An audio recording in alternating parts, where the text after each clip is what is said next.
One of the things that guides said is that she was invited to go with some friends that are feeling that they're looking for the same thing in life to a meditation class. And the guides pointed out that the meditation class that she went to, the teacher was teaching, I can't remember what it was called, but it was the type of meditation where you're trying to get to nothing, where you're trying to get to like this white light, or you're trying to get to this no thoughts and no feelings.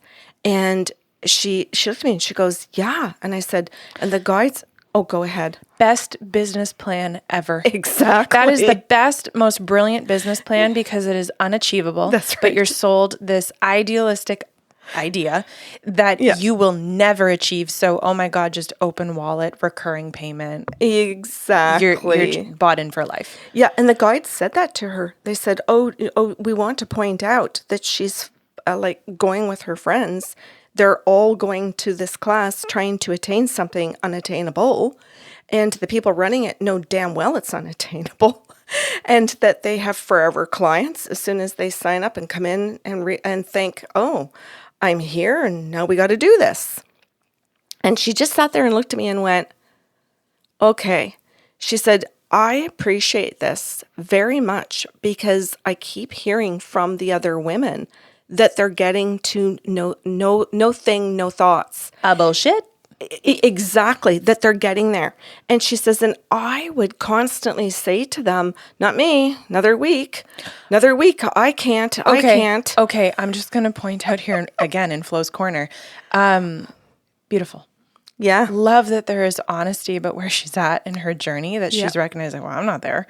Because if this is like the keeping up with the Joneses situation, which is what most people are fucking doing in their meditation and their yoga practice, and I say this with a lot of irony, you're probably dressed in Lululemon clothing, looking the part with your big Stanley water bottles and just looking good. The irony being that I'm head to toe in Lulu right now. As am I. Okay, I worked for the company. I have a lot of their clothing. You can also be active in their wear.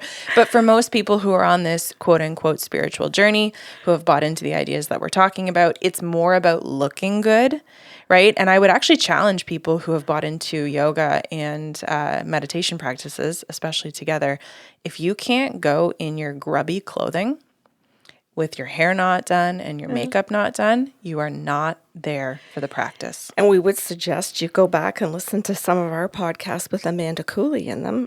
To actually hear about what yoga is? Yes. Yes. Absolutely. Yeah. Right. Back to Flo. So when I say these things to Flo, that the guides are saying to her, we know you're going and you're trying to get to know thing. Well, if you are, you're going to miss us. Yeah, I love it. What the fuck? You could be listening right now. Coffee with the Sarlos airs early for our patrons on patreon.com/the Sarlos.